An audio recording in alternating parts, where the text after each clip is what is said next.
Study IQ IAS, अब तैयारी हुई अफोर्डेबल।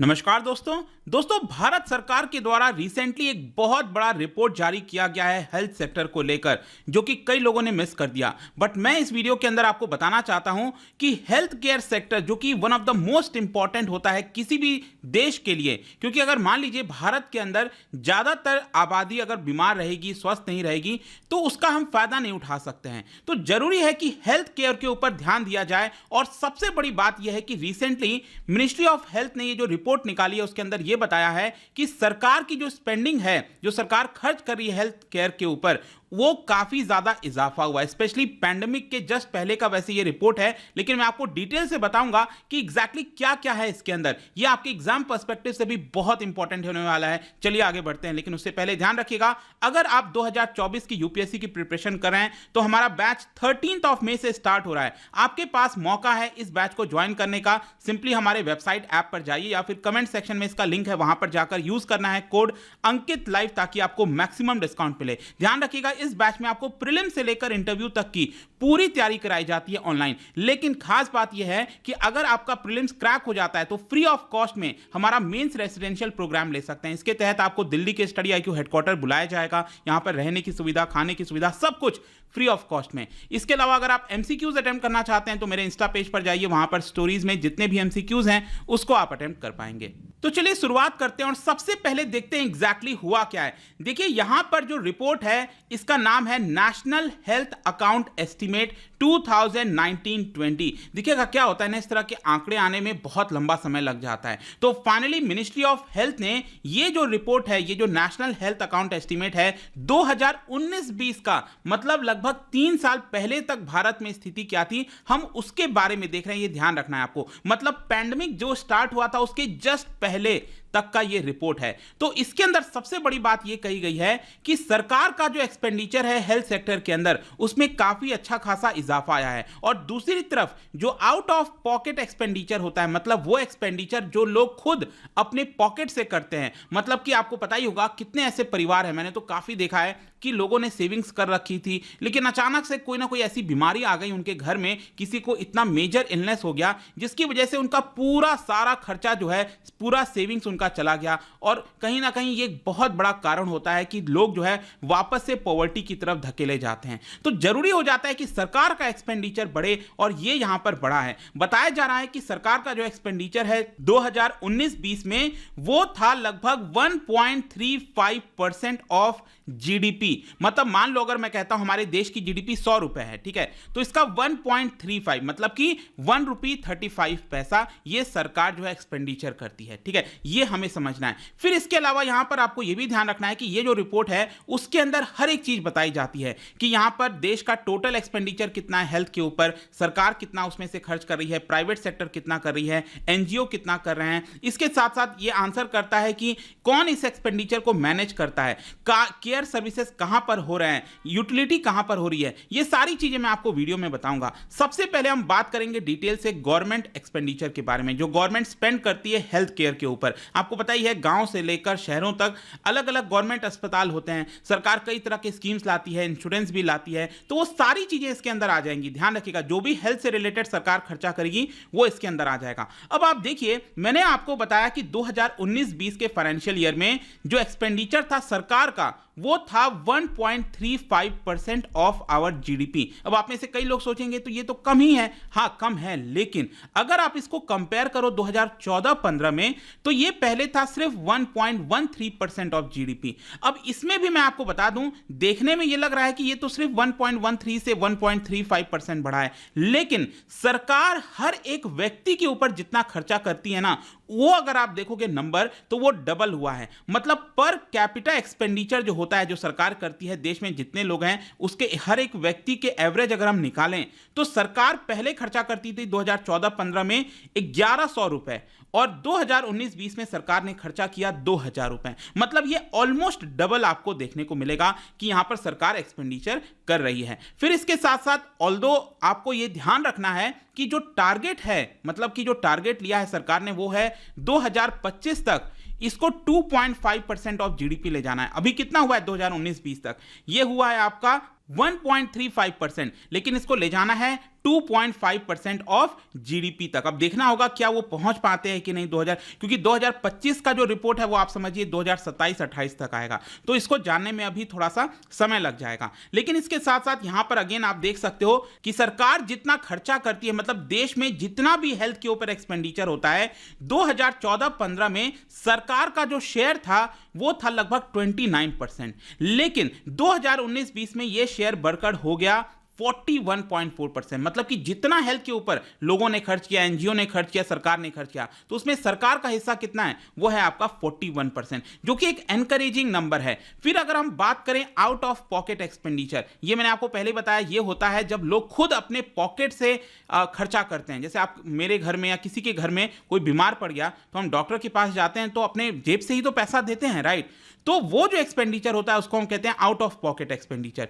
तो यहां पर जो आंकड़ा बताया गया है उसमें यह बोला गया है कि आउट ऑफ पॉकेट एक्सपेंडिचर में गिरावट आई है। जी हां, ये अगर आप देखोगे 2014-15 में ये हुआ करता था 62%। मतलब कि देश में जितना भी हेल्थ के ऊपर एक्सपेंडिचर होता था, लोग अपनी जेब से जो खर्चा करते थे उसका शेयर था 62%, लेकिन 2019-20 में ये देखिए ये घटकर हो गया है 47%। अब ध्यान रखिएगा, इसका घटना एक बहुत ही अच्छा संकेत है, क्योंकि जैसा कि मैंने आपको पहले ही बताया, आउट ऑफ पॉकेट एक्सपेंडिचर ज्यादा होता है, तो इसका मतलब क्या हुआ, लोगों की जो इनकम है, अब आप सोच के देखिए, किसी का अगर उसका इनकम ही 20,000 रुपए है महीने का, अगर उसके घर में कोई बीमार पड़ गया तो आराम से 8-10 हजार रुपए तो ऐसे ही चले जाते हैं। तो सोचिए, अगर वो बेचारा 20,000 रुपए कमा रहा है, आधा इनकम तो उसने हेल्थ के ऊपर ही खर्चा कर दिया, तो कैसे वो अपना जीवन व्यापन कर पाएगा? और कुछ बड़ी बीमारी हो गई तो वो तो और ज्यादा दिक्कत है, उसमें तो पता नहीं कितने लाखों खर्च होते हैं,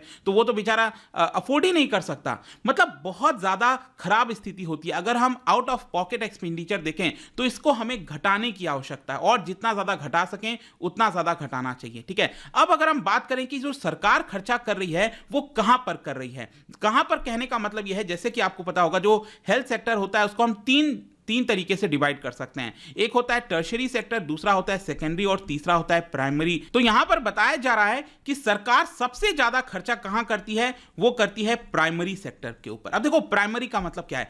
प्राइमरी मतलब एक तरह से जो आपके गली मोहल्ले में, अपने आपके घरों के आसपास जो छोटे छोटे सरकारी क्लिनिक होते हैं उसको हम प्राइमरी सेक्टर कहते हैं। मतलब कि हेल्थ सेक्टर के अंदर जो प्राइमरी वाला पार्ट हुआ, जो मान लो आपको छींक आ गई, कोई कोल्ड हो गया, तो छोटी छोटी चीजों के लिए हम जाते हैं ना आसपास, तो उसको प्राइमरी सेक्टर कहते हैं। जैसे दिल्ली के अंदर जैसे केजरीवाल जी ने स्टार्ट किया मोहल्ला क्लिनिक, तो वो प्राइमरी सेक्टर है कि तुरंत एक्शन लेना है, तुरंत कोई चीज होना है तो वहां पर होगा। फिर उससे बड़ा होता है सेकेंडरी सेक्टर, मतलब आपका जो जिला अस्पताल हो गया, जो थोड़ा सा बड़ा अस्पताल होता है, वहां पर जो क्रोनिक डिजीज वगैरह हैं वो आइडेंटिफाई किए जाते हैं, ठीक है? तो वो हो गया आपका सेकेंडरी। फिर तीसरा होता है सबसे बड़ा जो अस्पताल है सरकार, जैसे एम्स हो गया, कोई ऐसा जगह जहां पर हार्ट वगैरह डिजीज के सर्जरी वगैरह होते हैं, तो वो बड़े वाले होते हैं, स्पेशलाइज्ड होते हैं, उसको हम कहते हैं टर्शियरी सेक्टर। तो ये 3 सेक्टर होते हैं। तो सरकार जितना भी खर्चा करती है उसमें से लगभग 56% सरकार खर्चा करती है प्राइमरी केयर पर, लगभग 30% सरकार खर्चा करती है सेकेंडरी सेक्टर पर, और लगभग सिर्फ 6% जो है सरकार जो है टर्शियरी सेक्टर पर खर्चा करती है। अब देखिए, इसको अब हम समझे कैसे? कहने का मतलब है कि सरकार अगर 56% प्राइमरी सेक्टर पर खर्चा कर रही है तो क्या ये एक अच्छी खबर है कि बुरी खबर है? क्योंकि 2014-15 में सरकार का जो शेयर था प्राइमरी सेक्टर में वो था 51%, तो ये इसमें इजाफा हुआ है, मतलब सरकार प्राइमरी सेक्टर पर ज्यादा फोकस कर रही है। तो क्या ये अच्छी बात है? बिल्कुल, जी हां। अब देखिए क्या होगा कि अगर आपका प्रिवेंशन पहले ही हो जाए, मतलब लोकल लेवल पर अगर आपका प्रिवेंशन हो जाता है हेल्थ का, तो आपको ऑब्वियस सी बात है फिर आगे जाने की जरूरत नहीं है, बड़े अस्पताल जाने की जरूरत नहीं है। तो यहां पर क्या जरूरी है कि जो प्राइमरी केयर है वो हमारा स्ट्रांग होना चाहिए। जितना ज्यादा प्राइमरी केयर स्ट्रांग होगा, मतलब जितना ज्यादा जल्दी जो है अगर हम डिजीज को आइडेंटिफाई कर पाएंगे तो उतना जल्दी आप ठीक हो पाओगे। लेकिन उसमें आप डिले करते जाओगे, प्राइमरी सेक्टर खराब होगा तो आपको बड़े बड़े अस्पताल जाना पड़ेगा, तो वो मुश्किल हो जाता है। तो इसकी वजह से डिजीज फैलता रहता है, तो वो नहीं करना है। तो ये जो इजाफा हुआ है प्राइमरी केयर के अंदर, ये एक बहुत अच्छी खबर है, क्योंकि यहां पर नीति आयोग के जो मेंबर हैं डॉक्टर वीके पॉल, उनका भी यही कहना था कि नेशनल हेल्थ पॉलिसी के तहत हमारा मेन मकसद यही है कि हमारा प्राइमरी हेल्थ केयर एक रीढ़ की हड्डी बने देश के लिए,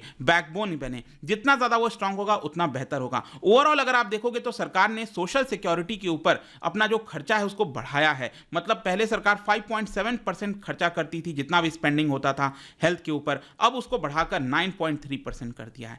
अब अगर हम बात करें भारत का स्थान क्या है, मतलब यहां पर मैंने आपको सब कुछ बता दिया, लेकिन अगर हम ग्लोबली देखें तो क्या भारत अच्छा परफॉर्म कर रहा है? देखो अभी तक जो मैंने आपको बताया उससे आपको लग रहा होगा कि हाँ ये तो अच्छी खबर है, सरकार ने एक्सपेंडिचर किया है, but let me tell you ये अभी भी बहुत कम है। वैसे ही हम पहले तो बहुत कम करते थे, सरकार हेल्थ के ऊपर ध्यान ही नहीं देती थी, इधर उधर चीजें चली जाती थी, लेकिन थोड़ा बहुत जो भी अब हेल्थ के ऊपर फोकस हो रहा है वो भी काफी नहीं है। अभी हमें उससे और आगे बढ़कर काम करना है। देखिए क्या है ना कि ये जो मैंने आपको आंकड़ा बताया कि सरकार जो खर्चा कर रही है उसके अंदर कैपिटल एक्सपेंडिचर भी मैंने शामिल किया है। कैपिटल एक्सपेंडिचर मतलब जो इंफ्रास्ट्रक्चर वगैरह, हॉस्पिटल, बड़े बड़े बिल्डिंग बनाना, उसके ऊपर जो खर्चा होता है उसको कैपिटल एक्सपेंडिचर करते हैं। लेकिन बाकी देशों में अगर आप देखोगे तो सिर्फ करंट हेल्थ एक्सपेंडिचर पर फोकस होता है, डे टू डे जो खर्चा होता है। तो उसके हिसाब से आप देखिए तो हमारा जो खर्चा है सरकार का वो है सिर्फ 1.04% ऑफ जीडीपी, जिसकी वजह से अगर हम दुनिया में रैंकिंग देखें भारत का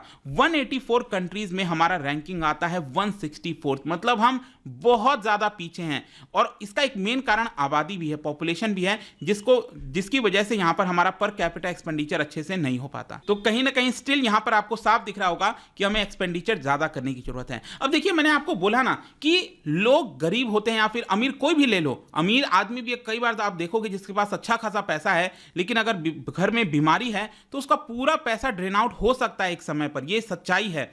और इसी की वजह से जरूरी हो जाता है इंश्योरेंस लेना। एंड मैं तो आप सबसे रिक्वेस्ट करूंगा जितना ज्यादा आप हो सके, जितना ज्यादा रुपए का इंश्योरेंस हो सके वो लेना चाहिए। अगर आपकी जितनी कैपेबिलिटी है, इंश्योरेंस आज के डेट में बहुत इंपॉर्टेंट है। आई डोंट नो, अभी भी लोग इस बात को शायद नहीं समझ पाते, सोचते हैं कि नहीं हम तो थोड़ा सा सेविंग्स करते रहेंगे और आगे चलकर जरूरत पड़ेगा। नहीं, ऐसा नहीं होता। आज के डेट में इतना महंगा हो गया है अस्पताल का खर्चा वगैरह, आपको इंश्योरेंस लेना ही चाहिए। यू नेवर नो कब मुसीबत आ जाए। तो अगर हम इंश्योरेंस का आंकड़ा देखें भारत में तो यह भी बड़ा है। प्राइवेट जो इंश्योरेंस कंपनीज होती हैं वहां से जो लोगों ने इंश्योरेंस खरीदा है वो पहले आप देख सकते हो ये था टोटल हेल्थ के ऊपर जो एक्सपेंडिचर होता था, पहले सिर्फ 3.9% इंश्योरेंस के ऊपर होता था खर्चा। अब 2019-20 में ये बढ़कर हो गया है 7.72%। ये मैं प्राइवेट परचेज्ड हेल्थ इंश्योरेंस की बात कर रहा हूं। वैसे आपको पता है सरकार भी कई सारे हेल्थ इंश्योरेंस स्कीम लाती है, प्रधानमंत्री जीवन ज्योति योजना, इस तरह के बहुत सारे, आई एम श्योर आपको पता होगा, प्लीज कमेंट में आप बता सकते हो। तो वहां पर सरकार का जितना खर्चा होता है हेल्थ के ऊपर, उसमें पहले सरकार सिर्फ 3.8% इंश्योरेंस के ऊपर खर्चा करती थी, लेकिन अब आप देखिए ये होता है 6.37%। मतलब इंश्योरेंस के ऊपर भी कहीं ना कहीं बड़ा ध्यान गया है, जो कि अगेन एक अच्छी बात है। तो यही पूरा वीडियो था regarding the biggest report on India's health care sector. I am sure कि आपको बहुत सारी नॉलेज मिली होगी, काफी कुछ जानने को मिला होगा इस वीडियो से। और जाने से पहले एक इंटरेस्टिंग क्वेश्चन, क्या बता सकते हो कि disease of the heart, joint, nervous system, basically इनको क्या कहा जाता है? इसका राइट आंसर आप सबको पता है, मेरे इंस्टाग्राम पर तो मिलेगा ही, वहां पर अगर आप नहीं हो कोई बात नहीं, टेलीग्राम से भी ले सकते हैं इसका सही उत्तर। मैं कई सारे जो एमसीक्यूज हैं वो यहां पर स्टोरीज में डालता रहता हूं। बाकी अगर आपको पीडीएफ चाहिए तो टेलीग्राम पर आइए, अलग अलग सोशल मीडिया पर आप जुड़ पाओगे। और जैसा मैंने बताया था, यूपीएससी की अगर आप तैयारी करो, कोई भी एग्जाम की प्रिपरेशन कर रहे हो, बैच लेना चाहते हैं, just use the code Ankit live ताकि आपको मैक्सिमम डिस्काउंट मिले। एंड आई होप कि वीडियो आपको पसंद आया होगा। मिलता हूं आपसे next time, till then thank you very much, see you soon. Study IQ IAS, अब तैयारी हुई अफोर्डेबल।